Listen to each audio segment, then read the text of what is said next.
नमस्कार दोस्तों, मैं धर्मेंद्र कुमार राय और इस वीडियो सेशन में आपका बहुत बहुत स्वागत करता हूं। ये जो लेक्चर है, ये जो वीडियो सेशन है, वो लॉ ऑफ एविडेंस पर तीसरी वीडियो है। इससे पहले मैंने 2 लेक्चर लॉ ऑफ एविडेंस का लिया हुआ है। इस लेक्चर के अंतर्गत हम लोग क्या करते हैं कि एमसीक्यू के माध्यम से सेक्शन 1 से लेकर सेक्शन 167 तक, मतलब पूरा सब्जेक्ट डिस्कस कर जाते हैं, एक एक धारा, एक एक प्रावधान के अंदर, और इस तरीके से आपका पूरा सब्जेक्ट रिवाइज हो जाता है। इस एविडेंस एक्ट को मैंने 3 पार्ट में डिस्कस किया है, और ये सिर्फ एविडेंस ही नहीं है, और भी जितने भी मेजर लॉ हैं, चाहे सीपीसी होगा, चाहे सीआरपीसी होगा, चाहे कॉन्स्टिट्यूशन होगा, चाहे माइनर में भी सेल ऑफ गुड्स एक्ट है, पार्टनरशिप एक्ट है, चाहे नेगोशिएबल इंस्ट्रूमेंट एक्ट है, इन सारे सब्जेक्ट के फ्रॉम सेक्शन 1 टू लास्ट हम लोगों ने इसका एमसीक्यू सॉल्व कराया है, और जहां जरूरत रही है उसको एक्सप्लेन भी किया है। तो आप जाइए और उस वीडियो को देखिए। हालांकि ये जो जहां कहीं भी वीडियो आपको पार्ट पार्ट में दिख रही है, जैसे कॉन्स्टिट्यूशन के हमने 4 पार्ट कराए, लॉ ऑफ एविडेंस के हमने 3 पार्ट कराए, तो ये वीडियो आपको इस चैनल पर तो आपको 4 पार्ट में मिलेगी। लेकिन इन सारी वीडियो को मैं कंपाइल्ड करके राय जुडिशियल क्लासेस के यूट्यूब चैनल पे डाल दूंगा, तो आप वहां से जब भी मन करे तो आप वहां से भी इसको देख सकते हैं।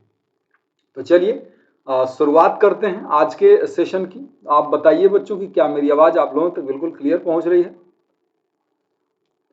अमिता, पुरोहित, नेहा श्रीवास्तव, रंजना, रोशनी, लाडली, प्रज्ञा, अतुल, सबको गुड इवनिंग है मेरी तरफ से, नमस्कार है। तो आप लोग रेडी हैं सेशन को कंटिन्यू रखने के लिए? गुड इवनिंग गजला। तो चलिए, तो अब बिना देर की हम लोग शुरुआत करते हैं इसकी।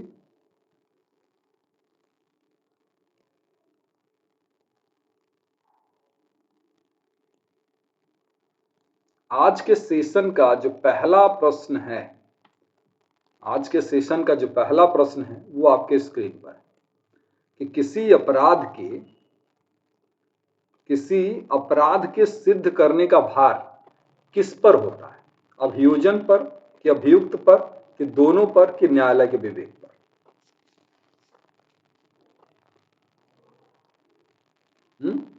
इसका सही ऑप्शन हो जाएगा ऑप्शन नंबर ए, अभियोजन पर होता है। बाल मुकुंद नमस्ते।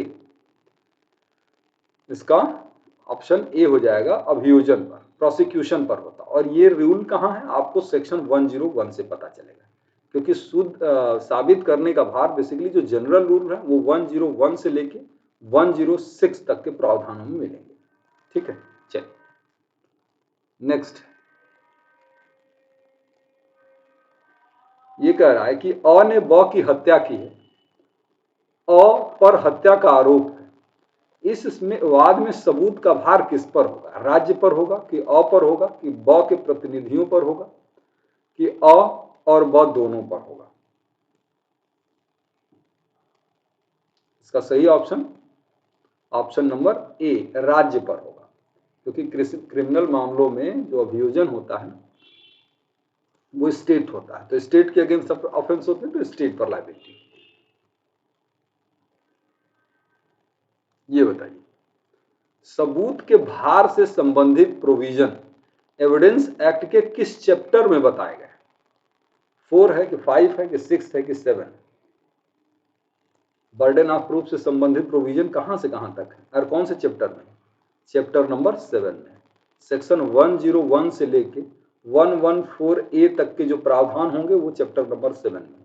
उसके बाद स्टोपेल शुरू हो जाएगा, जो कि चैप्टर नंबर 8 में होगा। Very good. कमेंट में आप जवाब लगातार देते रहिएगा, ताकि आपको भी इंगेज रहें और मैं भी इंगेज रहूं। ठीक है, चलिए, सबूत के भार से संबंधित उपबंध दिए गए हैं कहां से कहां तक? बर्डन ऑफ प्रूफ के संबंध में प्रोविजन यानी चैप्टर नंबर 7 जो है वो कहां से कहां तक है? इसका सही ऑप्शन हो जाएगा ऑप्शन नंबर सी, यानी 101 से 114 ए तक। ठीक, चलिए नेक्स्ट क्वेश्चन कर लेते हैं कि जिस तथ्य को साबित करना है उसे क्या कहते हैं? फैक्टा प्रोबेना, कि फैक्टा प्रोबेंडम, कि लेक्स फोरी, कि लेक्स लोसी?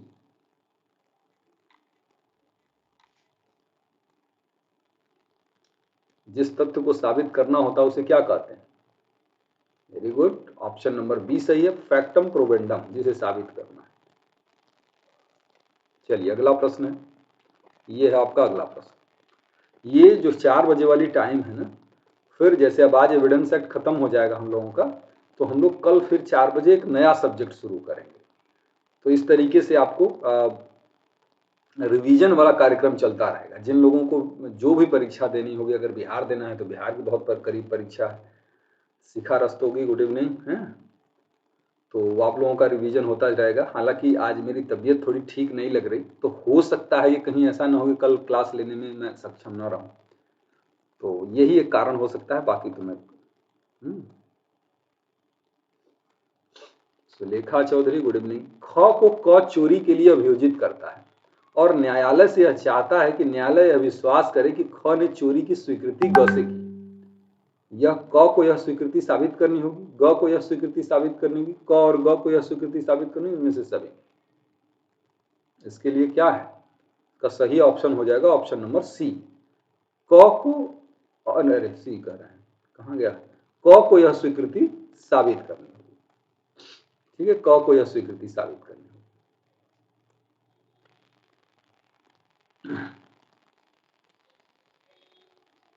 ठीक, हाँ शिव चौबे गुड इवनिंग। तो क को, और ये प्रॉब्लम कौन से सेक्शन पर है, 103। 103 ये कहता है कि किसी विशिष्ट तथ्य को साबित करने का भार उसी व्यक्ति का पर होता है जो उस विशिष्ट तथ्य के होने का दावा करता है। तो ये कि इस चोरी की स्वीकृति फलाना ने फलाना से की, ये एक पार्टिकुलर फैक्ट है, तो उस पार्टिकुलर फैक्ट को साबित करने का भार किस पर होगा, उसी पर होगा जो उसके होने का बात करता है। नेक्स्ट है कि दांडिक कार्रवाइयों में बर्डन ऑफ प्रूफ किस पर होता है, अभियोजन पर अभियुक्त को दोष सिद्ध करने का भार, अभियुक्त पर स्वयं को निर्दोष करने का भार है, दोनों पर है, हर मामले के तथ्यों पर निर्भर करता है। क्रिमिनल मामलों में बर्डन ऑफ प्रूफ किस पर होता है,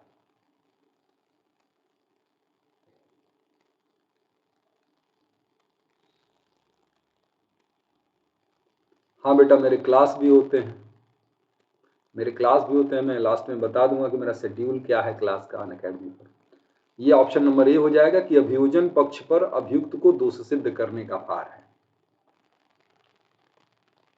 अगला प्रश्न कि साक्ष्य का भार उस व्यक्ति पर होता है, यानी सबूत का भार उस व्यक्ति पर होता है जो तथ्यों के नकारात्मक का दावा करता है, सकारात्मक दावा करता है, ए और बी दोनों पर, उसमें से कोई नहीं।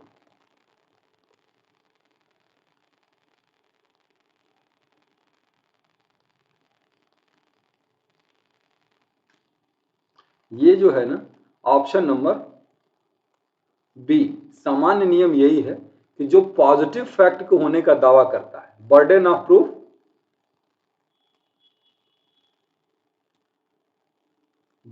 प्रूफ जो है ना वो उसी पर होता है जो पॉजिटिव फैक्ट का। निगेटिव फैक्ट को साबित करने का भार नहीं होता है। निगेटिव फैक्ट को साबित करने का भार तब होता है जब प्रिजम्पशन की जाती है, ठीक है ना। तो है ऐसा नहीं कि निगेटिव तथ्य को साबित करने की लायबिलिटी नहीं, लेकिन वो तब है जब कोर्ट कुछ परिस्थितियों में उस फैक्ट के होने का प्रिजम्पशन कर लेता है। अब जैसे मान लीजिए डाउरी डेथ का एलिगेशन लग जाए, तो डाउरी डेथ का एलिगेशन लगेगा जिस पुरुष पर, तो बर्डन ऑफ प्रूफ पुरुष पर होगा। वो ये कह रहा होगा कि नहीं मैंने ये काम नहीं किया, तो नेगेटिव फैक्ट को कह रहा है, लेकिन फिर भी बर्डन ऑफ प्रूफ उसी पर। Good evening Kanika. चलिए अगला प्रश्न है, ये है आपका अगला प्रश्न, इसको पढ़िए, तो पढ़िए इसको।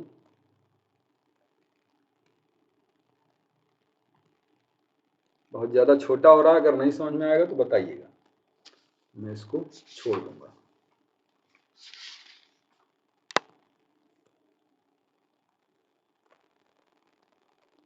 तो सही ऑप्शन हो जाएगा ऑप्शन नंबर सी। हाँ बहुत छोटा हो जा रहा है, कोई बात नहीं, मैं अगला क्वेश्चन ले लेता हूँ, क्या दिक्कत है, क्वेश्चन की कमी थोड़ी है। ये है आपका अगला प्रश्न, ये दिखाई दे रहा होगा कि भारतीय साक्ष्य अधिनियम की धारा 101 के अंतर्गत सबूत का भार विचारण के दौरान परिवर्तित होता रहता है, कभी परिवर्तित नहीं होता, परिवर्तित हो सकता है, ए और बी दोनों सही। इसका सही ऑप्शन क्या है? 101 के अंतर्गत सबूत का भार कभी परिवर्तित नहीं होता, और 102 ये कहता है कि साबित करने का भार लगातार परिवर्तित होता रहता है। अगला प्रश्न कि किसी साक्ष्य अधिनियम की धारा 102 के अधीन साक्ष्य प्रस्तुत करने का भार कभी कभी बदलता है, कभी नहीं बदलता, लगातार बदलता है, उपरोक्त में से कोई नहीं। अभी जस्ट इसी की बात हो रही थी ना। हाँ, ये लगातार बदलता रहता है। 102 वाला जो रूल है ना, वो साबित करने का भार लगातार बदलता रहता है। 101 का सिद्धांत है कि कभी नहीं बदलता।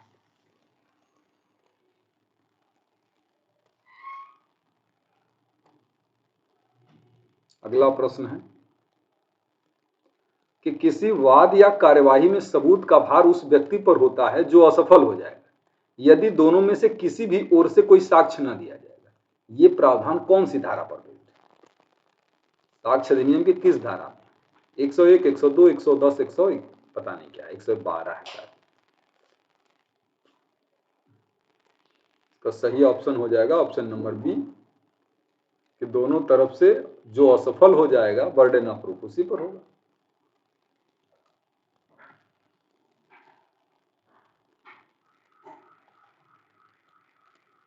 एक एक सेक्शन से हम लोग इसमें क्वेश्चन को सॉल्व कर रहे हैं। एक एक सेक्शन, आपका कुछ भी नहीं छूटेगा। ये रिवीजन करने का तरीका मुझे जो सूझा था वो बहुत अच्छा है। अब ये है कि आपको पसंद कितना प्रतिशत आएगा। हाँ, कोशिश करता हूँ बेटा मीनाक्षी कि रोज रहे। अब किसी कारणवश न रह पाए वो अलग बात है।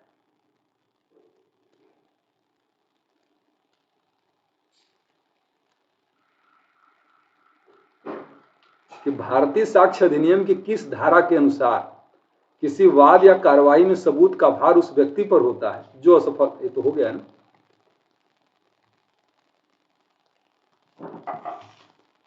यह पर एक बंधपत्र के आधार पर शुद्ध धन के लिए क वाद लाता है। उस बंधपत्र का निष्पादन स्वीकृति है, किंतु यह कहता है कि वह कपट द्वारा अभिप्राप्त है। जिस बात का क प्रत्याख्यान करता है सबूत का भार य पर है कि क पर है कि राज्य पर है कि क एवं य दोनों पर है।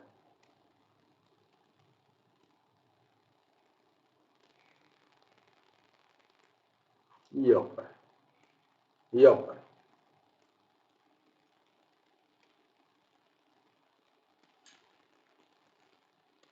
जो कहेगा कि यह जो है वो कपट द्वारा प्राप्त किया गया था तो बर्डन ऑफ प्रूफ उसी पर होगा ना। कि क जो डिनाई करता है उस पर नहीं होगा ना, क्योंकि पॉजिटिव फैक्ट का जो बात करेगा वही उसी पर बर्डन ऑफ प्रूफ होगा। चलिए अगला प्रश्न है आपके सामने। ख को क चोरी के लिए अभियोजित करता है और न्यायालय से चाहता है कि न्यायालय विश्वास करे कि ख ने चोरी की स्वीकृति ग से की थी। ऐसी दशा में किसे साबित करना होगा कि ख ने ग के समक्ष स्वीकार किया? ख को ग या क को, जिसे न्यायालय निर्देश दे। ये ऑप्शन नंबर हो जाएगा ए। हमको लगता है कि ये रिपीट हो चुका है क्वेश्चन। सेक्शन 103 पर बेस्ड है कि किसी पार्टिकुलर फैक्ट के होने का जो दावा करता है उसी पर बर्डन ऑफ प्रूफ होता है ना ऐसा। चलिए, पहले जो इक्का दुक्का सब्जेक्ट मैंने कराए हैं उसमें एक्सप्लेन बिल्कुल नहीं किया है, लेकिन आगे से मैं इस बात का ध्यान रखूंगा कि कुछ कम क्वेश्चन भले हो जाए लेकिन थोड़ा थोड़ा उसको एक्सप्लेन कर दिया किया जाएगा, तो उन बच्चों के लिए भी ठीक रहेगा जो पहली बार पढ़ाई करें। चलिए,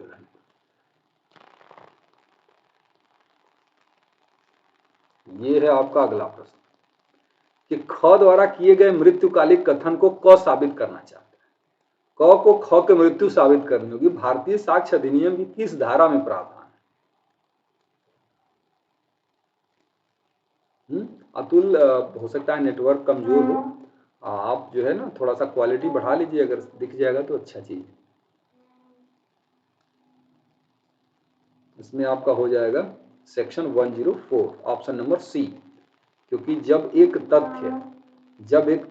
तथ्य किसी दूसरे तथ्य पर निर्भर करता है तो जिस पर वो निर्भर करता है बर्डन ऑफ प्रूफ उसी का हो, उसको साबित करने का बर्डन ऑफ प्रूफ उस व्यक्ति पर होगा। यानी पहले वही तथ्य साबित करना होगा जिस पर वो निर्भर है।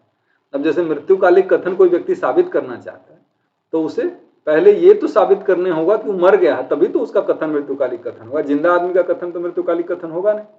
और ये बात आपको सेक्शन 136 के एग्जाम्पल में भी मिलेगी। तो आप जैसा प्रश्न हो उसके हिसाब से उसका आंसर दीजिएगा कि 104 का है कि 136 का है। अजय कुमार नमस्ते।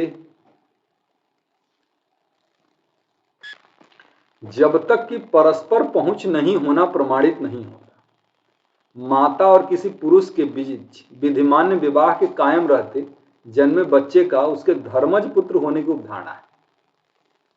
ठीक है, ये तत्व विधि की खंडनीय उपधारणा है कि तथ्य की है कि विधि एवं तथ्य की है कि विधि की अखंडनीय।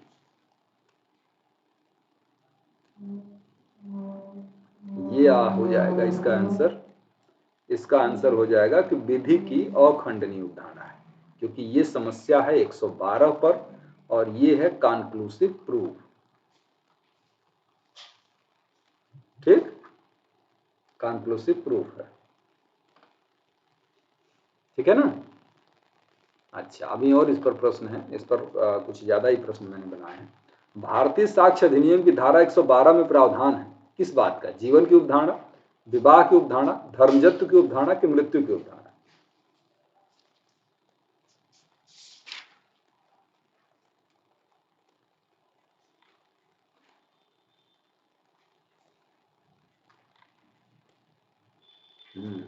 ये धर्मजत्व की उपधारणा है ना। लेजिटिमेसी यानी पैटर्निटी को डिसाइड किया जाता है इस 112 के अंतर्गत।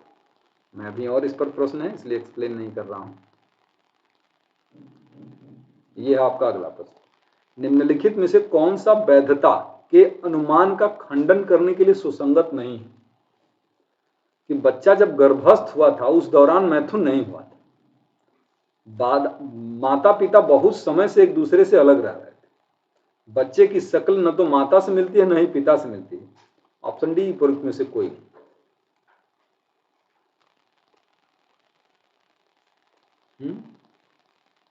हाँ, बच्चे की शक्ल माता पिता से नहीं मिलती। ये 112 के अंतर्गत जो प्रिजम्पशन बनती है उसका खंडन करने का कोई आधार नहीं होता है इसका।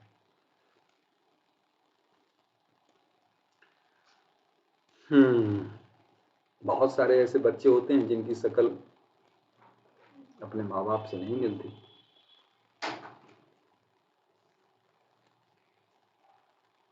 तो ये हो गया। चलिए आगे बढ़ते हैं फिर। अच्छा, अब थोड़ा सा 112 को डिस्कस कर लेते हैं कि जो बच्चे पहली बार हैं वो 112 को समझ लें। 112 में धर्मजत्व की उपधारणा का और किस संबंध में प्रावधान है? और ये कहता है कि अगर कोई व्यक्ति कोई बच्चा किसी वैध विवाह के दौरान जन्म ले या फिर विवाह के समाप्त हो जाने के बाद 280 दिनों के भीतर जन्म लेता है तो वो उसी पिता की संतान माना जाएगा जो उसकी माँ का पति। ठीक है, तो ये उसी माँ का पति है। ये कॉन्क्लूसिव प्रूफ है, इसका खंडन भी नहीं हो सकता। एक ही आधार पर खंडन हो सकता है कि क्या कहते हैं, हाँ, कि जब गर्भाधान हुआ होगा तो उन लोगों की परस्पर पहुंच एक दूसरे के पास नहीं हो सकती थी, और कुछ नहीं है। हालांकि सुप्रीम कोर्ट ने डीएनए टेस्ट को अब मान्यता दे दी, दीप नविता राय वर्सेस रोनू ब्रोतो राय के केस में। चलें आगे बढ़े, आगे बढ़ते हैं। ये है कि एक विवाहित महिला द्वारा आत्महत्या के लिए उकसाए जाने की संभावना का प्रावधान किसमें है? माने आत्महत्या के लिए दुष्प्रेरण का प्रावधान कौन सी धारा में है एविडेंस की? 111A, 13A, 13B, 13। Very good, आसान प्रश्न है। 113A के अंतर्गत कब जोड़ा गया है? 1983 में जोड़ा गया।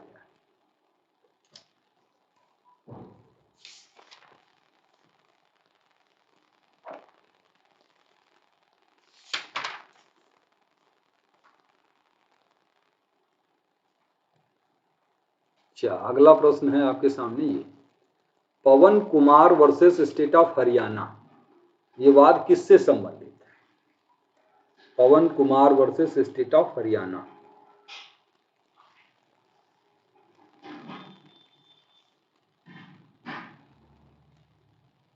इसका सही ऑप्शन हो जाएगा कि किसी विवाहित महिला द्वारा आत्महत्या के दुष्प्रेरण के बारे में उपधारणा से, यानी 113 ए से रिलेटेड है ये। हाँ, अंदाजा तो मार ही लेंगे आप लोग, इसमें तो माहिर हैं। इसमें से कौन सा सही सुमेलित नहीं, कौन सा सही सुमेलित नहीं, पढ़िए।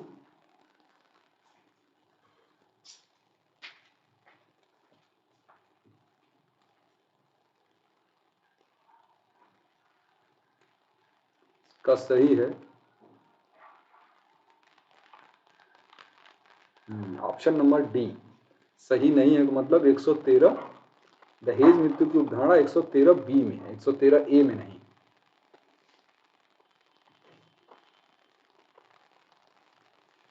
अगला प्रश्न,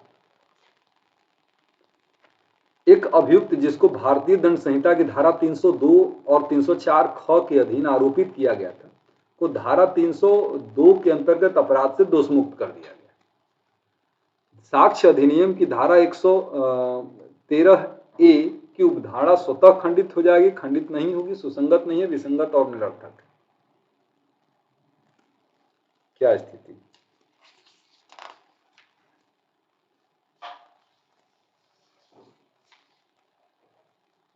ये खंडित नहीं होगी, खंडित नहीं होगी। अगला प्रश्न, अगला प्रश्न है कि न्यायालय उपधारित कर सकेगा कि सह अपराधी विश्वसनीयता के अयोग्य है जब तक कि तात्विक विशिष्टियों से उसकी संपुष्टि नहीं हो जाती। यह अनुमान भारतीय साक्ष्य अधिनियम की किस धारा में, कौन सी धारा में ऐसा प्रावधान है?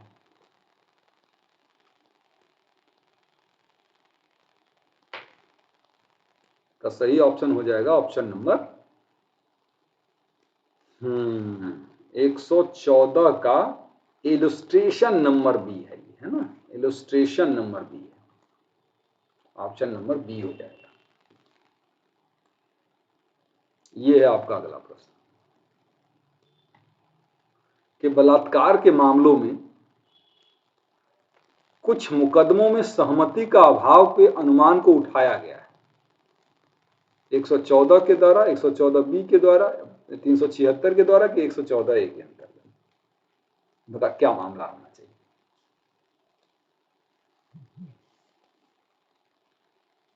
ये क्या है इसका ऑप्शन? ऑप्शन नंबर डी हो जाएगा 114 ए के अंतर्गत। ठीक है ना, वेरी गुड भीम। हाँ, ये केस जो है ना, मथुरा केस जो आई थी 1982-83 में, तो उसी के परिणाम स्वरूप ये चीज जोड़ी गई थी 114 ए। आगे बढ़ते हैं।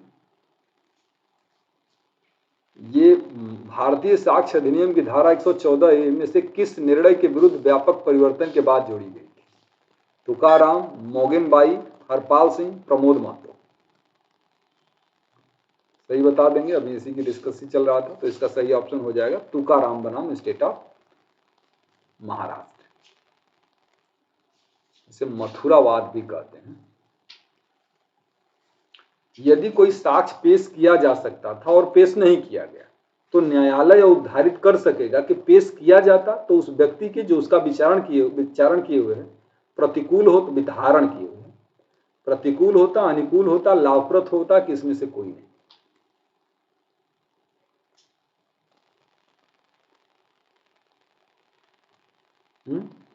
बताइए,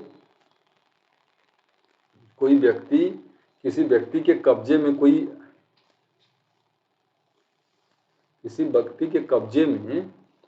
कोई चीज है, कोई डॉक्यूमेंट है और उसको पेश करने के लिए कहा जा रहा, फिर भी वो पेश नहीं करा, क्या प्रिजम्पशन बनेगी कि अगर वो पेश करता तो वो उसके विरुद्ध होता, और ये प्रिजम्पशन आपका सेक्शन 114 के अंतर्गत बनता है। अगला प्रश्न ये कि निम्नलिखित भारतीय साक्ष्य अधिनियम की धारा 115 निम्नलिखित किस वाद में प्रतिपादित सिद्धांत पर आधारित है? बनवारी लाल बनाम Sukhdarshan Dayal, Pickard versus Sears, B Coleman बनाम पीपी दासगुप्ता, विष्णु दत्त शर्मा बनाम दया सरन। 115 यानी स्टोपेल का जो रूल है वो किस पर है? पिकार्ड वर्सेस सीयर्स के केस पर। सबसे लीडिंग केस इसकी, पिकार्ड वर्सेस सीयर्स।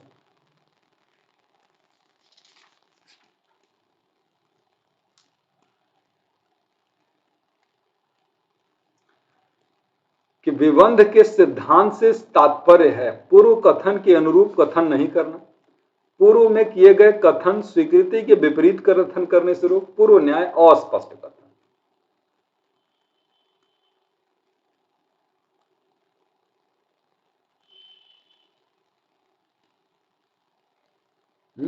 चलिए अगला प्रश्न क्या है? अरे ऑप्शन सही क्या हो जाएगा कि स्वीकृति के विपरीत कथन करने से रोक है। स्टोपेल का यही नियम, और स्टोपेल का नियम मतलब यही है कि एक समय में अगर एक बात आपने कह दी तो फिर किसी पश्चातवर्ती अवसर पर आपको अपनी बात को करने से मुकरने नहीं दिया जाएगा। इसी को हम स्टोपेल कहते हैं।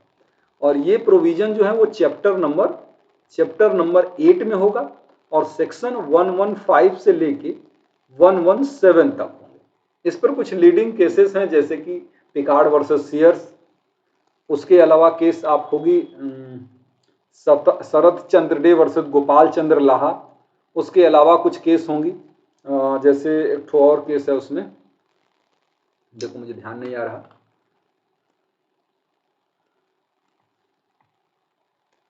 अगला प्रश्न है आपका ये कि क शासक मिथ्या रूप से यह विश्वास करने के लिए ख को प्रेरित करता है कि अमुक भूमि क की है और एतद द्वारा ख को उसे क्रय करने के लिए उसका मूल्य चुकाने के लिए प्रेरित करता है। तत्पश्चात भूमि क की संपत्ति हो जाती है, क को उस स्वत्व का अभाव प्रमाणित करना अनुज्ञात नहीं किया जाएगा। ये आपका जो नियम है वो ऑप्शन नंबर बी के विबंध के नियम के कारण है। और ये जो फैक्ट आपके सामने है वो पिकार्ड वर्सेस सीयर्स का ही फैक्ट है। और इस 115 का जो इलस्ट्रेशन है उसी में ये इलस्ट्रेशन भी है। ठीक है।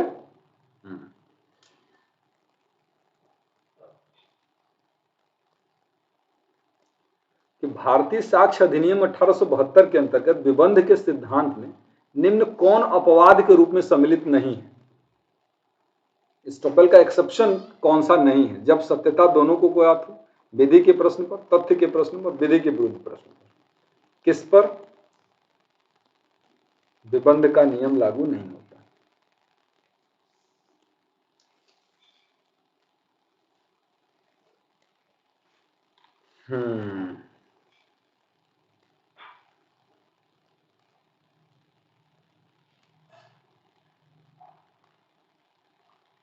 ये हो जाएगा ऑप्शन नंबर सी, यानी तथ्य के प्रश्न पर नहीं होता। जब सत्यता दोनों को ज्ञात हो तो स्टोपेल का नियम लागू नहीं होता, विधि के प्रश्न पर लागू नहीं होता, ना लॉ के विरुद्ध लागू नहीं होता, लेकिन तथ्य के प्रश्न पर तो हो ही सकता है। चलें आगे। चल, ये है आपका अगला प्रश्न कि सत्य कथन चुनिए। विबंध का सिद्धांत केवल दीवानी मामलों में लागू होता है, केवल दांडिक मामलों में लागू होता है, दोनों ही मामलों में लागू होता है। विबंध का अभिवचन पक्ष केवल निवेदन पूर्व में ही किया जा सकता है, इसका लाभ बाद में लिया जा सकता है। विबंध का नियम कौन से मामलों में लागू होता है? केवल दीवानी मामलों में लागू होता है, केवल दीवानी मामलों में, सिविल मामलों में ही स्टोपेल लागू होता है। कुछ इक्का दुक्का केस हैं जिसमें कहा गया था नहीं क्रिमिनल मामलों में भी लागू होगा, लेकिन जनरली कि साक्ष्य अधिनियम की किस धारा के अधीन स्थावर संपत्ति अभिधारी को भूस्वामी के उस संपत्ति का स्वत्व का प्रत्याख्यान न करने दिया जाएगा? अरे बाप रे बाप, ये इसका मतलब ये होता है कि इसी में है ना, once a tenant always a tenant, always a tenant.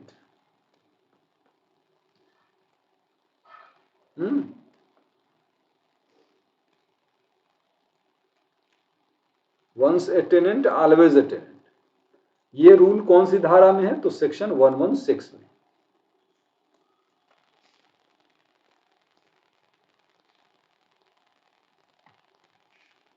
अब देखिए, ये है आपका अगला प्रश्न कि भारतीय साक्ष्य अधिनियम के निम्नलिखित अध्यायों में से कौन सा अध्याय गवाहों से संबंधित है?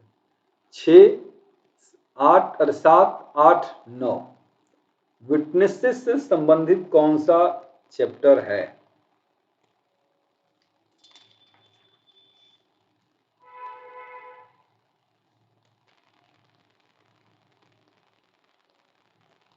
डी। डी है, चलिए भाई, डी है। विटनेसेस से रिलेटेड, गवाहों से रिलेटेड जो चैप्टर है वो 9 है। और कहाँ से शुरू होता है? सेक्शन 118 से शुरू होता है और 134 तक चलता है। और उसमें यही हम लोग देखेंगे कि कौन कौन साक्ष्य देने में कॉम्पिटेंट है, यानी कॉम्पिटेंट विटनेस कौन होता है। ये सारी चीजें इस चैप्टर के अंतर्गत हम लोग देखेंगे। अगला प्रश्न ये है कि न्यायालय में एक 6 साल का बच्चा साक्ष्य देता है, क्या होगी उसकी विधि की स्थिति?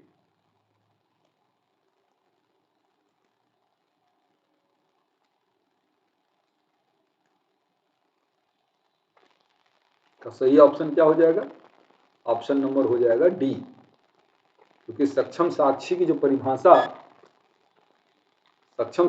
परिभाषा सेक्शन 118 में दी गई है, उसका मतलब यही होता है कि सक्षम साक्षी वो हर व्यक्ति है जो न्यायालय द्वारा पूछे गए प्रश्नों को समझने और उसका युक्तियुक्त उत्तर देने में सक्षम है। तो 6 साल का 4 साल का बच्चा हो तो कोई प्रॉब्लम नहीं। भगवान वर्सेस स्टेट ऑफ एमपी के मामलों में ये बात जरूर कही गई थी कि बच्चों से अगर साक्ष्य लिया जाए तो बड़ा सावधानी बरतने की जरूरत है,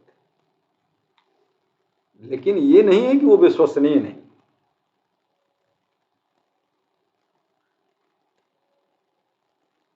ये बताइए कि निम्न व्यक्ति साक्ष्य देने में सक्षम नहीं होते: अंतराल पागल व्यक्ति, वह व्यक्ति जो बोलने में असमर्थ, वह व्यक्ति जो किसी व्यक्ति के विरुद्ध दंडित कार्रवाई में उस व्यक्ति की पत्नी, कोमल वय का व्यक्ति जो उससे किए गए प्रश्नों को समझने और उसका उत्तर देने में असमर्थ है।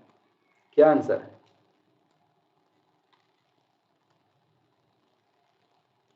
इसका बड़ा वाला आंसर यही हो जाएगा ना कि कोई भी कोमल वय यानी कम उम्र के वजह से, या कोई व्यक्ति ज्यादा उम्र के वजह से, या किसी बीमारी के वजह से, या किसी रोग के वजह से न्यायालय द्वारा पूछे गए प्रश्नों को समझने और उसका युक्तियुक्त उत्तर देने में सक्षम नहीं है, तो वो सक्षम साक्षी नहीं, और बाकी वो सक्षम साक्षी है। अगला प्रश्न कि भारतीय साक्ष्य अधिनियम की निम्न में से किस धारा को दंड विधि संशोधन अधिनियम 2013 द्वारा संशोधित किया गया है? कौन सी धारा है इसमें से?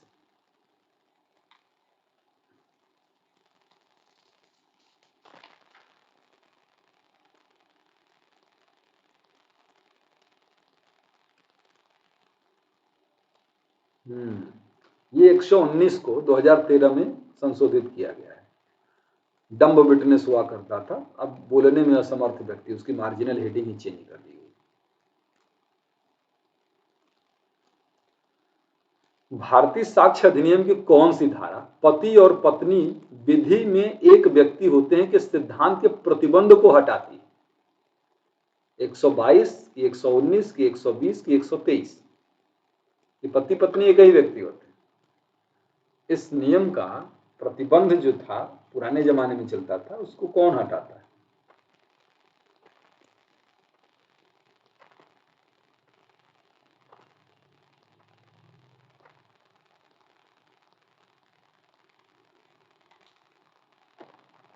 एक 120 है ना। 122 में तो ये बात लिखी हुई है कि वो एक दूसरे के विरुद्ध साक्ष्य नहीं दे सकते, है ना।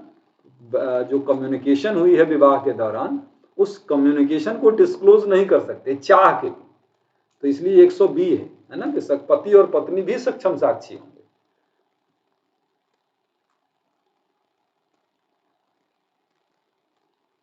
ये पढ़िए कि निम्नलिखित में से कौन सा सत्य और उचित है?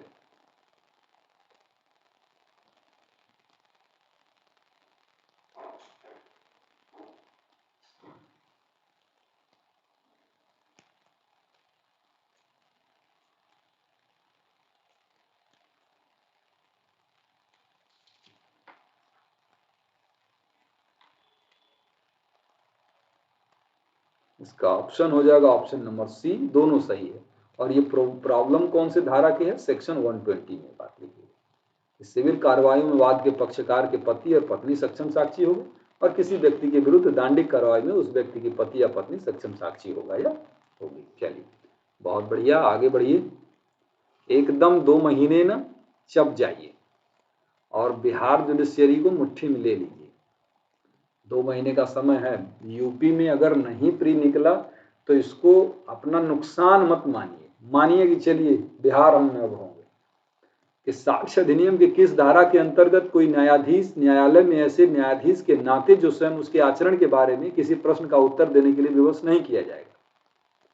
123, 122, 121 की 120 के अंतर्गत। तो सही ऑप्शन न्यायाधीश या मजिस्ट्रेट सक्षम साक्षी होते हैं 121 के अंतर्गत।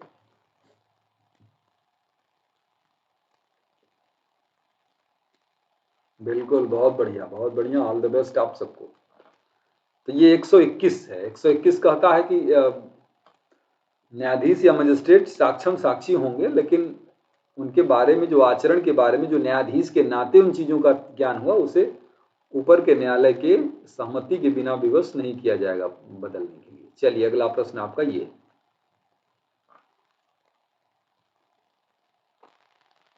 कि भारतीय साक्ष्य अधिनियम की किस धारा के तहत किसी लोक अधिकारी को शासकीय विश्वास में दी गई संसूचना को प्रकट करने के लिए बाध्य नहीं किया जाएगा?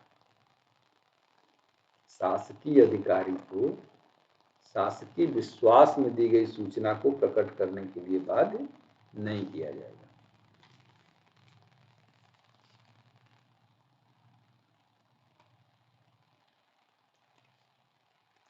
इसका ऑप्शन हो जाएगा option number B. Option number B हो जाएगा।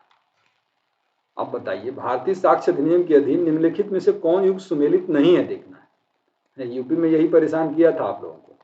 धारा 45 विशेषज्ञों की राय, 60A इलेक्ट्रॉनिक हस्ताक्षर के बारे में सबूत, 74 में लोक दस्तावेज, 24 में वृत्तिक संसूचनाएं। कौन सा सुमेलित नहीं?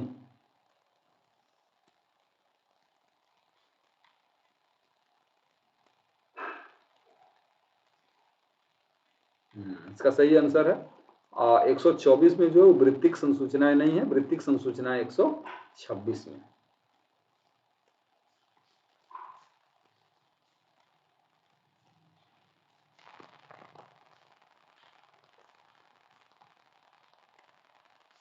और इसी में आप देखते हैं ना कि लोकमत ही सर्वोच्च विधि है।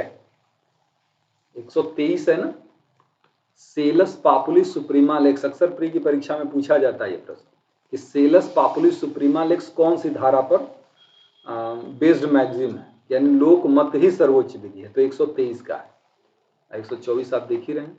अब देखिए ये कि एक अपराधी अपने अभिभाषक से कहता है कि मैं आपको अपना अभिभाषक नियुक्त करना चाहता हूं रीडर, क्योंकि मैंने मिलावटपूर्ण हल्दी का उत्पादन किया है। क्या न्यायालय इस कथन को अभिभाषक से साक्ष्य में बताने के लिए बाध्य कर सकता है? हाँ, नहीं, अभियुक्त की स्वेच्छा पर निर्भर है। उपयुक्त ए और बी सत्य है।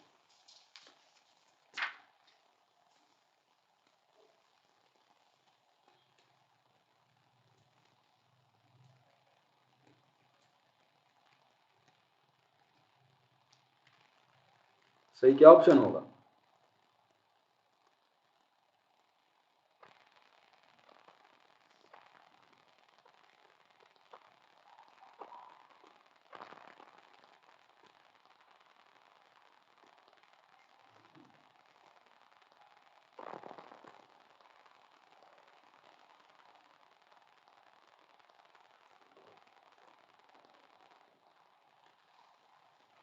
ये आपका प्रकट नहीं किया जाएगा, सेक्शन 126 के अंतर्गत है। चलिए अगला प्रश्न है, एक साक्षी को अभियुक्त में परिवर्तित नहीं किया जाता है, यद्यपि उससे अपराध के संदर्भ में प्रश्न पूछे जा सकते हैं।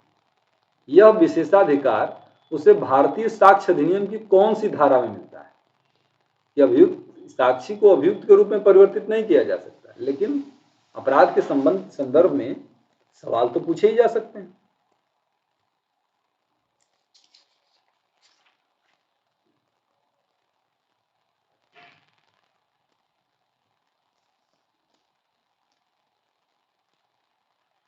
कौन सी धारा है? आपका आंसर बी आ रहा है, डी आ रहा है, बी भी आ रहा है, डी है बेटा, 132 है ना। 132 ये कहता है कि जब भी कोई विटनेस मतलब कोई प्रश्न या कोई उत्तर उसे अपराध में फंसाएगा, इस आधार पर उसे उत्तर देने से वो मना नहीं कर सकता, उसे तो उत्तर देना ही पड़ेगा। तो ये 132 में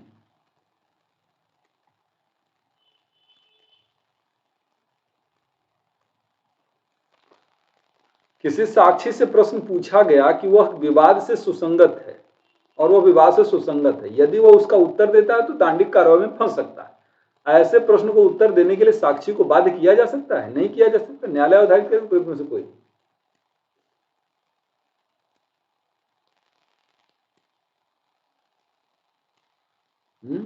इसका सही ऑप्शन क्या है? इसको बाध्य किया जा सकता है। सेक्शन 132 का ही आंसर है ये, बाध्य किया जा सकता है।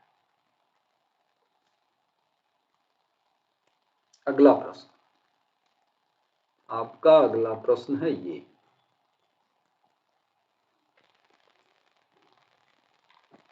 कहां बाध्य किया जा सकता है बच्चों? कौन से प्रश्न की बात आप कर रहे हैं? अच्छा ये वाला ना, हाँ ठीक है। भारतीय साक्ष्य अधिनियम की कौन सी धारा कहती है कि सह अपराधी यानी एकम्प्लिस अभियुक्त व्यक्ति के विरुद्ध सक्षम साक्षी होगा? 130 में, 31 में, 32 में, 33 में। सह अपराधी अभियुक्त के विरुद्ध सक्षम साक्षी होगा, 133 में बताता है। और सह अपराधी को क्षमादान सीआरपीसी के सेक्शन 306 और 307 और 308 के अंतर्गत होता है।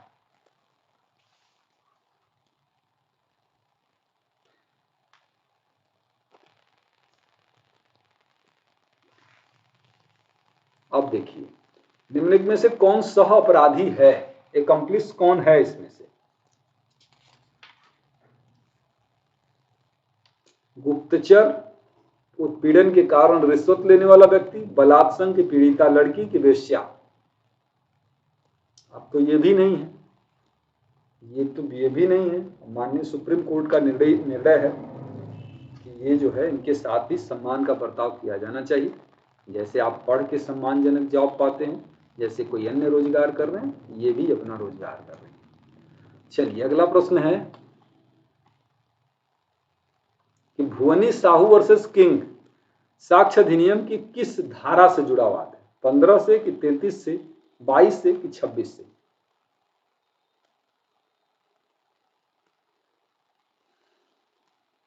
का सही ऑप्शन नंबर 133 से, Bhuvani Sahu versus emperor, Dagdu versus state of Maharashtra, ये सब इस पर है। बहुत सारी केसेस हैं 133 पर। Piara Singh versus state of Rajasthan, Kameshwar, अरे एक और केस है स्टेट ऑफ राजस्थान की। साक्ष्य विधि का एक महत्वपूर्ण सिद्धांत है कि साक्ष्य को तोला जाए, गिना न जाए। भारतीय साक्ष्य अधिनियम की किस धारा में मुख्य रूप से समाहित है? 32 में, 33 में, 23 में, 34 में?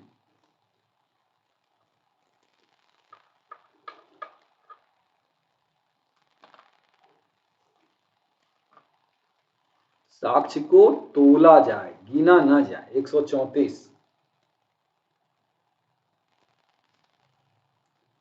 जाहिरा शेख जो थी मुख्य गवाह थी कौन से केस में? जाहिरा शेख मुख्य गवाह थी कौन सी केस में? ऑप्शन नंबर ए हो जाएगा बेस्ट बेकरी रीट्रायल केस 2006 में। बेस्ट बेकरी रीट्रायल केस 2006 में।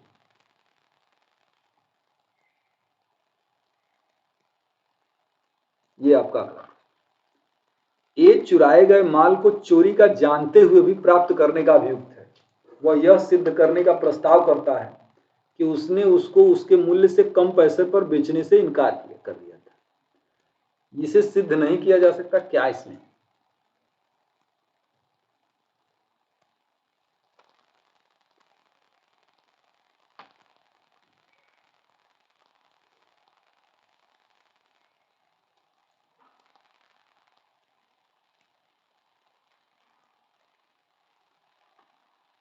Option number C. मैं बता देता हूं इसके बारे में, थोड़ा सा डिटेल समझा देता हूं।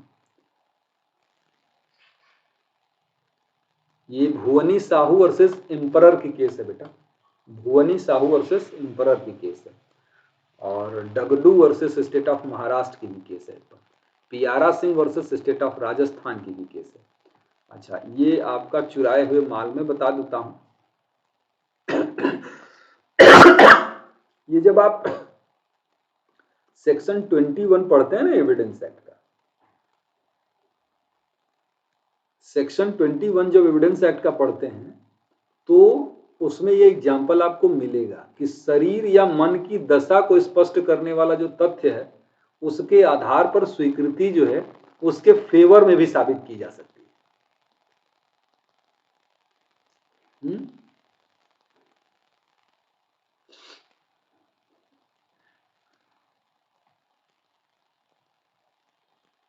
ये है आपका अगला प्रश्न। अगला है कि वादी की मुख्य परीक्षा,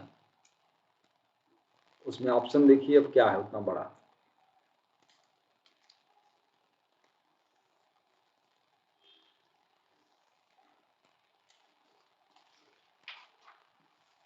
अरे वादी की पुनः परीक्षा, वादी है ना, हाँ।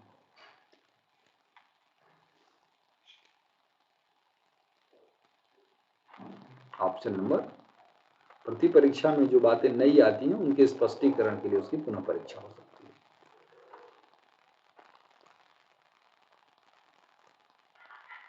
नहीं, मुख्य परीक्षा में स्पष्टीकरण के लिए नहीं, प्रति परीक्षा में कोई नई फैक्ट आते हैं ना तो उसके स्पष्टीकरण के लिए होती है।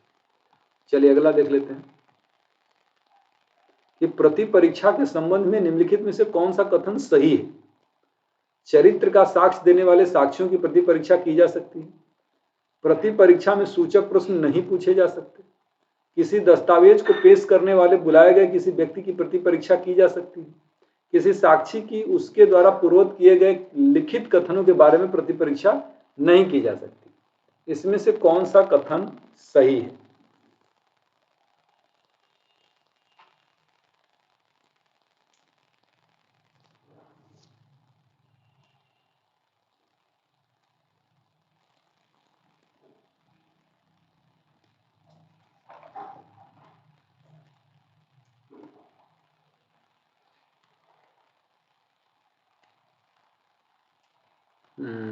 इसका ऑप्शन हो जाएगा, चरित्र का साक्ष्य देने वाले साक्षियों की प्रति परीक्षा की जा सकती है। ये ऑप्शन नंबर ए सही हो जाएगा, क्योंकि ये प्रॉब्लम जो है वो सेक्शन 140 की है और 140 में ये बात बताई गई। किसी दस्तावेज को पेश करने के लिए बुलाए गए साक्षी की प्रति परीक्षा की जा सकती है, ये बात गलत है। सेक्शन 139 पर ये बात है, नहीं की जा सकती। प्रति परीक्षा में सूचक प्रश्न नहीं पूछे जाते, ये भी गलत है। प्रति परीक्षा में सूचक प्रश्न पूछे जा सकते हैं, सेक्शन 143।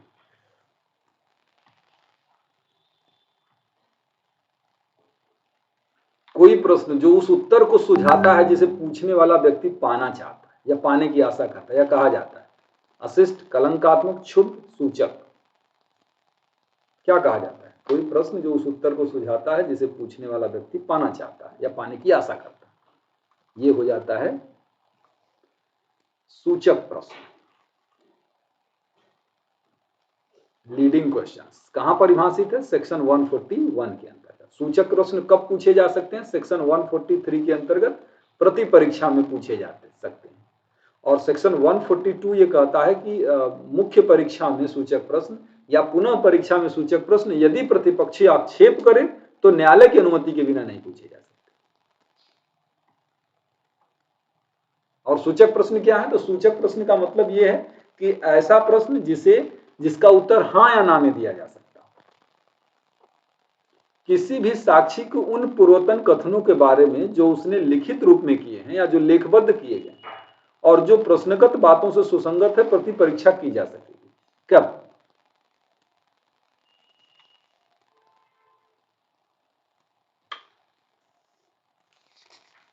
कब प्रति परीक्षा की जा सकती है?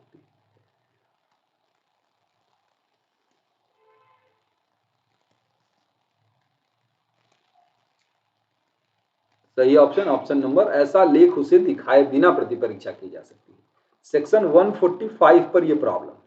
सेक्शन 145 ये कहता है कि दो पार्ट में है। एक तो ये है कि कोई बात जो पहले ही उसने लिखी है कहीं बात उसने लिखी है कहीं, तो उसकी प्रति परीक्षा उसे दिखाए बिना की जा सकती है। लेकिन जब उसे खंडन करने का ही इरादा है उसके कथन को, तब उसको ऐसा लेख दिखाना होगा। तो ये दूसरा पार्ट है, सामान्य नियम दिखाए बिना।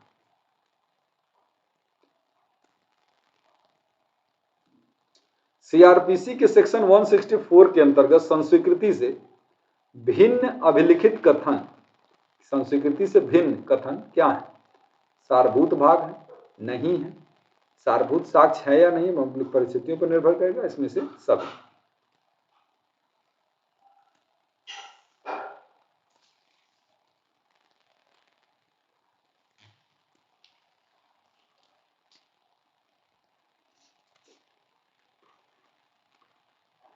ऑप्शन नंबर बी हो जाएगा, सारभूत साक्ष्य यानी कि सब्सटेंटिव पीस ऑफ एविडेंस नहीं।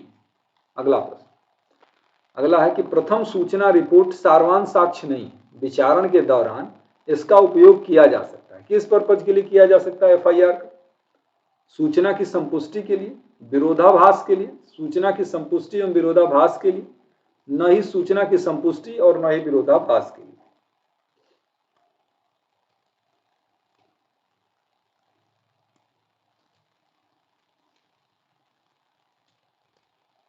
क्या है इसका सही ऑप्शन? है सूचना की संपुष्टि एवं विरोधाभास दोनों के लिए। बड़ा कंफ्यूजन हो जाता है क्योंकि सेक्शन 161 का जो स्टेटमेंट है वो केवल खंडन के लिए होता है, संपोषण में नहीं हो सकता। लेकिन एफआईआर जो है वो कोरबोरेशन और रेबुट करने दोनों में लागू होता है।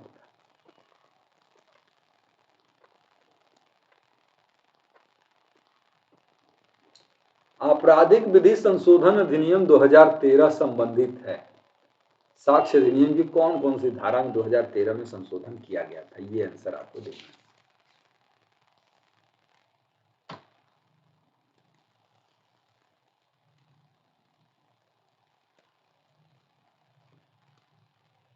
इसका सही ऑप्शन हो जाएगा ऑप्शन नंबर डी, 53A सहमति वाला। अरे उसका प्रीवियस कैरेक्टर 114A, 119 और 146 इन धाराओं में संशोधन किया गया था। अगला प्रश्न कि प्रति परीक्षा में कौन कौन से विधिपूर्ण प्रश्न पूछे जा सकते हैं? उसकी सत्यवादिता परखने वाले, यह पता लगाने के लिए वह कौन है और जीवन में उसकी स्थिति क्या है, उसके सील को दोष लगाकर उसकी विश्वसनीयता को चोट पहुंचाने वाले। ऑप्शन डी है उपयुक्त सभी। क्या सही है इसमें से? का सही ऑप्शन हो जाएगा ऑप्शन नंबर डी, सभी। और ये प्रॉब्लम कहां है? सेक्शन 146 में। ये प्रॉब्लम, ये सॉल्यूशन इसका 146 में। किसी अटॉर्नी या वकील के द्वारा यह बैरिस्टर को सूचना दी जाती है कि एक महत्वपूर्ण साक्षी एक डकैत है। साक्षी से यह पूछे जाने का युक्तियुक्त आधार है कि क्या वह डकैत है। ये बात कौन सी धारा में है? ये इलस्ट्रेशन कौन सी धारा का है?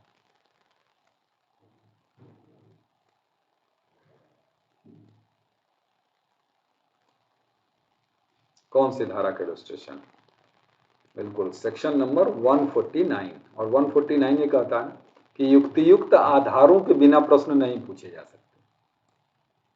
लेकिन अब किसी बैरिस्टर से सूचना मिले कि एक व्यक्ति डकैत है, तो ये युक्तियुक्त आधार है पूछने का कि तुम डकैत हो। या उससे ये सवाल पूछा जाए कि तुम्हारे पास इतने पैसे कहाँ से आए, उसकी आमदनी और उसके प्रोफेशन और उसके ठाट से कोई मेल नहीं खाता और उसका जवाब नहीं देता, तो क्या मतलब होगा इसका? उससे सवाल पूछा जा सकता है कि क्या तुम डकैती करते हो? युक्तियुक्त आधारों के बिना अधिवक्ता अगर प्रश्न पूछ ही दे, जो कि नहीं पूछना चाहिए उसको, तो न्यायालय क्या प्रक्रिया अपनाएगा? सेक्शन 149 में युक्तियुक्त आधार के बिना सवाल पूछ दे, नहीं पूछना चाहिए। तो न्यायालय क्या करेगा, उन्हें नहीं लिखेगा, शांति से सुनेगा, स्टेट बार काउंसिल को रिपोर्ट करेगा कि पूछने देगा। अब ये डिपेंड करता है कि वकील कैसा है। तगड़ा वकील है तो शांति से सुनेगा, हैं, और थोड़ा हल्का है तो उसे सुन तो लेगा लेकिन लिखेगा नहीं। और अगर हिम्मत पड़ी तो स्टेट बार काउंसिल को रिपोर्ट करेगा। डरपोक है तो पूछने देगा। इसका सही ऑप्शन हो जाएगा स्टेट बार काउंसिल को रिपोर्ट करेगा। कहां प्रोविजन है, सेक्शन 150 के अंदर, 150 के अंतर्गत स्टेट बार काउंसिल को रिपोर्ट करेगा या फिर हाई कोर्ट को। ठीक है, मतलब जिसके अधीन वो अपना कार्य कर रहा है उसको, या हाई कोर्ट को। अपमानित या क्षुब्ध करने के लिए आश्रित प्रश्न किसी साक्षी से पूछे जा सकते हैं। कब पूछे जा सकते हैं, मुख्य परीक्षा में, प्रति परीक्षा में, पुनः परीक्षा में, कभी नहीं। अपमानित या क्षुब्ध करने वाले प्रश्न पूछे जा सकते हैं। कब पूछे जा सकते हैं,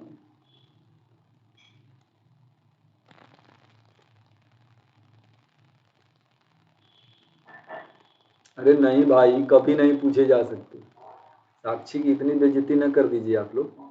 अपमानित या क्षुब्ध करने वाले प्रश्न कभी नहीं पूछे जाते। अपमानित या क्षुब्ध करने के लिए आशयित प्रश्न, आशय ही उसको अपमानित करना है। उसकी विश्वसनीयता पर धक्का लगाकर प्रश्न पूछे जाते हैं, ये 46 है। लेकिन उसको कलंकात्मक प्रश्न, अपमानित करने वाला, क्षुब्ध करने वाला प्रश्न नहीं पूछा जा सकता। आप लोग जाल सोचते हैं ना कि प्रति परीक्षा ऐसा महासागर है, इसमें कुछ भी कर लो बस। साक्षी से पूछा जाता है कि क्या वह किसी अपराध के लिए पहले दोष सिद्ध किया गया था, वह मना कर देता है। उसकी पूर्व दोष सिद्धि का साक्ष्य दिया जाता है। ग्राह्य है और अग्राह्य है, विवेकाधिकार है, कोई नहीं। एक साक्षी से पूछा जाता है कि उसे किसी अपराध के लिए पहले दोष सिद्ध किया गया था, कहता है नहीं, कभी नहीं, तो पूर्व दोष सिद्धि का साक्ष्य दिया जाता है। का सही option, very good, Shiv Choubey, Ajay Kumar, Kanika Singhal, Pragya Pandey, Ladli, Atul, Sulekha, Roshni, Ghazala. ये साक्ष्य ग्राह्य है। और ये प्रॉब्लम कौन से सेक्शन से है, सेक्शन 153 पर है ये बेस्ड प्रॉब्लम।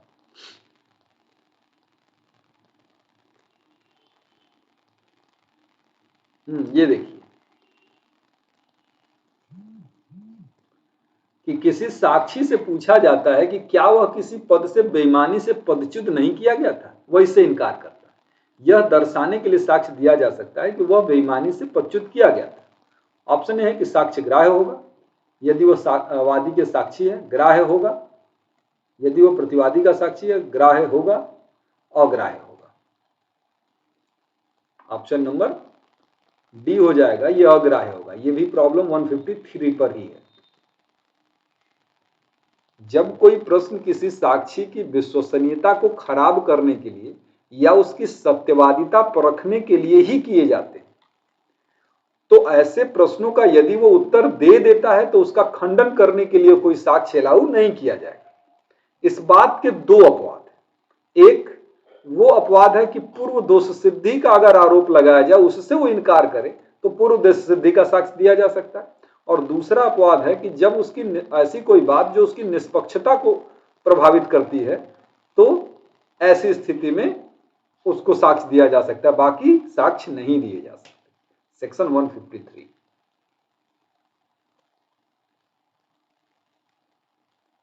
ये देखिए सवाल है आपका कि भारतीय साक्ष्य अधिनियम में किस धारा के अधीन एक पक्षकार को अपने ही साक्षी से प्रश्न पूछने की अनुमति है? 56, 54, 58, 60।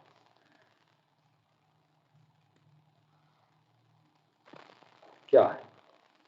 बिल्कुल सही, ऑप्शन नंबर बी हो जाएगा, सेक्शन नंबर 154। इसको कहते हैं होस्टाइल विटनेस, यानी पक्षद्रोही साक्षी।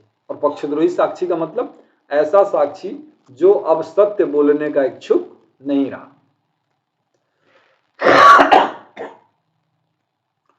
ऐसा साक्षी जो सत्य बोलने का इच्छुक नहीं रहा। चलिए आगे बढ़ते हैं।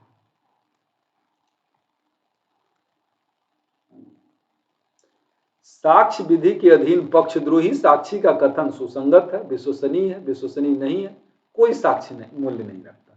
पक्षद्रोही साक्षी का मूल्य, इसका क्या होगा? का सही ऑप्शन हो जाएगा विश्वसनीय है। भाई पक्षद्रोही हो गया तो इसका क्या मतलब है? एकदम उस पर भरोसा नहीं करेंगे, भरोसा तो करना पड़ेगा।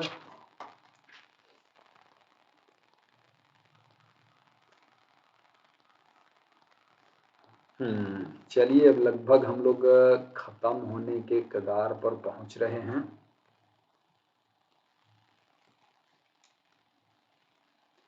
कि वर्ष 2002 में पारित संशोधन कानून के द्वारा भारतीय साक्ष्य कानून के निम्नलिखित प्रावधानों में से किस प्रावधान को समाप्त कर दिया गया?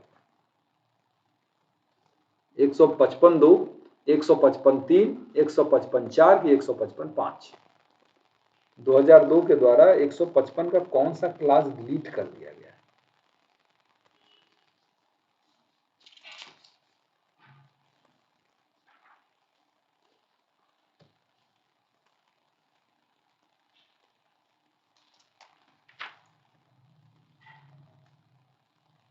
155(4) की स्थिति है कि उसे समाप्त कर दिया गया है।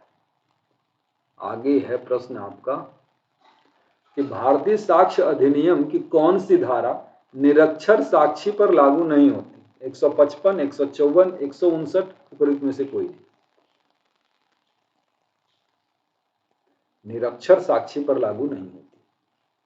इसका सही ऑप्शन हो जाएगा ऑप्शन नंबर सी 159, क्योंकि 159 में रिफ्रेशिंग मेमोरी, स्मृति ताजा करना, स्मृति ताजा करना।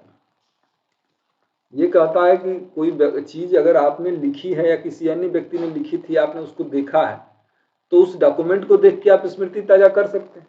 तो भैया वो डॉक्यूमेंट पढ़ने भी तो आना चाहिए, बनाने भी तो आना चाहिए, तो वो 159 लागू हो जाएगा।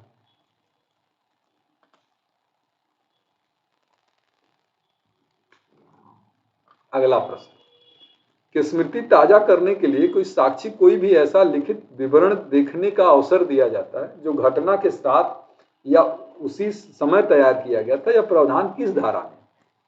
160 में, 58 में, 66 में, 59 में?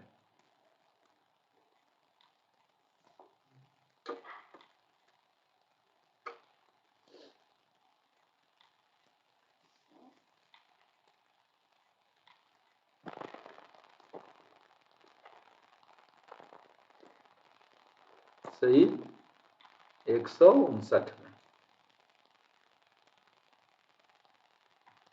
और ये है आपका अगला प्रश्न, आपका अगला प्रश्न कि जबकि कोई पक्षकार ऐसे किसी दस्तावेज को पेश करने से इनकार करता है जिसे पेश करने की उसे सूचना मिल चुकी है, विरोधी पक्षकार या न्यायालय की अनुमति के बिना साक्ष्य के रूप में प्रयोग नहीं कर सकता। विरोधी पक्षकार की आपत्ति निरर्थक है, न्यायालय की अनुमति आवश्यक नहीं है, दस्तावेज स्वीकृत दस्तावेज माना जाएगा। क्या स्थिति? जब कोई पक्षकार किसी दस्तावेज को पेश करने से इनकार करता है,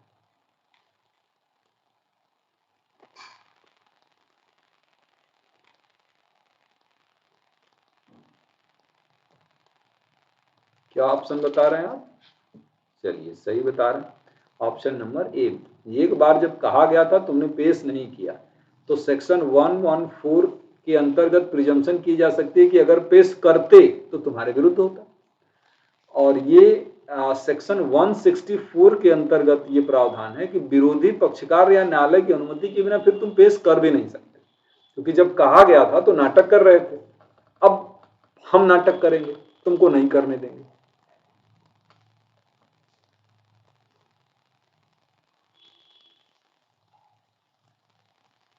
ये देखिए प्रश्न आपके सामने क्या है कि प्रश्न करने या पेश करने का आदेश देने की न्यायाधीश की शक्ति दी गई है। 165, 67, 41, 59 कौन सी धारा में है कि प्रश्न करने या पेश करने का आदेश करने के न्यायाधीश की शक्ति? सेक्शन 165 में। 165 कहा जाता है न्यायालय का या न्यायाधीश का इनहेरेंट पावर है, इनहेरेंट पावर है। और ये कहता है कि जो जज है ना, वो जज किसी भी साक्षी से किसी भी पक्षकार को किसी भी समय कोई भी प्रश्न पूछ सकता है, कोई भी डॉक्यूमेंट पेश करने की अनुमति, डॉक्यूमेंट भी पेश करने का आदेश कर सकता है और किसी भी आधार पर उसके चुनौती नहीं दी जा सकती, लेकिन उसे निष्कर्ष जो है केवल सुसंगत प्रश्नों तक निष्कर्ष को सीमित रखना होगा।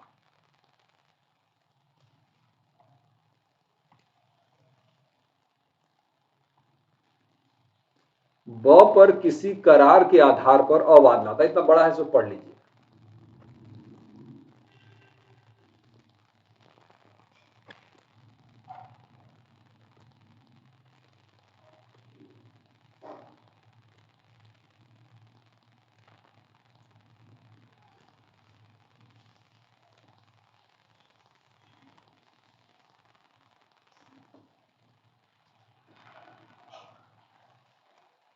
इसका सही ऑप्शन वही है, बी और सी दोनों हो जाएगा कि दूसरे पक्षकार की सहमति से कर सकता है, फिर न्यायालय की अनुमति से कर सकता है। चलिए आगे बढ़ जाते हैं। अब तो ये क्वेश्चन जो है वो पढ़िए।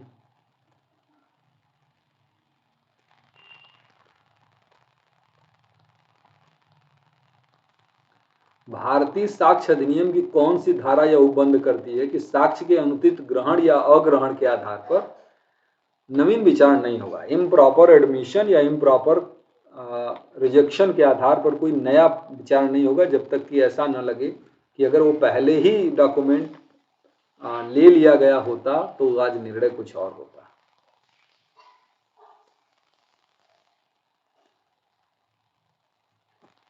ये है आपका सेक्शन नंबर 167। ज़्यादातर लोगों को आप करते हुए सुनते हैं कि मेरे पापा की ये वाली जॉब लग रही थी, पापा अगर वो जॉब कर लिए होते तो आज स्थिति कुछ और होती। तो यही है सेक्शन 167 का कि अगर अनुचित ग्रहण अग्रहण हो ही गया तो कोई प्रॉब्लम नहीं है, लेकिन अगर ऐसा है कि अगर वो ग्रहण किया गया होता तो आज स्थिति यानी आज ये निर्णय न होता, तब उसको पलटा जा सकता, अन्यथा नहीं। चलिए आगे बढ़ते हैं।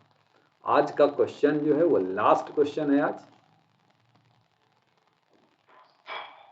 आज का लास्ट क्वेश्चन है कि भारतीय साक्ष्य अधिनियम के अंतर्गत स्वयं प्रमाण का सिद्धांत पर निम्न में से कौन सा निर्देशकवाद है। स्वयं प्रमाण के सिद्धांत पर कौन सा निर्देशकवाद है।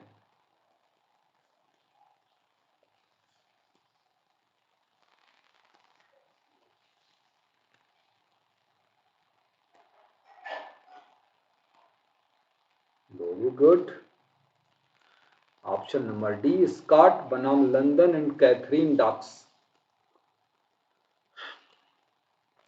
तो इस तरीके से हम लोगों ने इस एविडेंस एक्ट को भी आज खत्म कर लिया। कल से कोई अच्छा सा सब्जेक्ट दूसरा उठाएंगे और उसको हम लोग डिस्कस करेंगे। एक स्पेशल क्लासेस के संबंध में मैं कुछ जानकारी दे दूं आपको। स्पेशल क्लासेस मतलब फ्री की क्लासेस जो होती हैं उसके बारे में, कि फ्री की जो क्लासेस हैं, जो अनअकैडमी के जो टॉप एजुकेटर हैं उनके द्वारा आप देख सकते हैं आपको फोटो में कि जो अनअकैडमी के जो एजुकेटर हैं वो स्पेशल क्लासेस लेते हैं, यानी फ्री वाली क्लासेस लेते हैं। और इस फ्री वाली क्लासेस का ये रहेगा कि सब्जेक्ट वाइज PYQ होंगे, इसमें सब्जेक्ट वाइज PYQ होंगे। कुछ लोग स्ट्रेटजी ही बताएंगे, ask me anything with educator, मतलब आप सीधे एजुकेटर से अपनी प्रॉब्लम रख सकते हैं। टेस्ट होंगे, उसके अलावा क्वेश्चन आंसर सेशन होगा टॉपर्स के साथ, और exciting rewards for learners, learners को एक्साइटिंग रिवार्ड भी मिलेगा।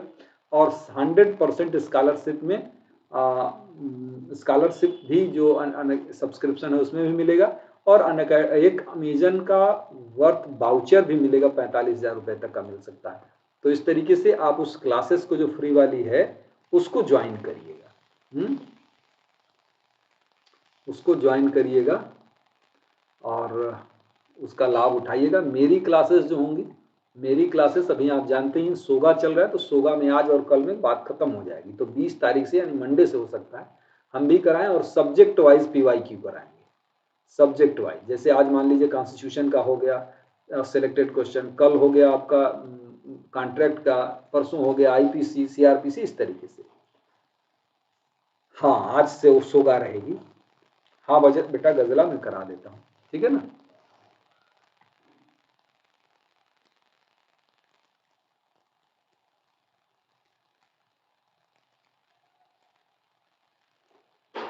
चलिए तो फिर ठीक है, मिलेंगे अगले सेशन में तो और ढेर सारी बातें करेंगे। अब दूसरा सब्जेक्ट शुरू करेंगे। तो बाय बाय, आप सभी का बहुत बहुत धन्यवाद। मिलते हैं अगले लेक्चर में।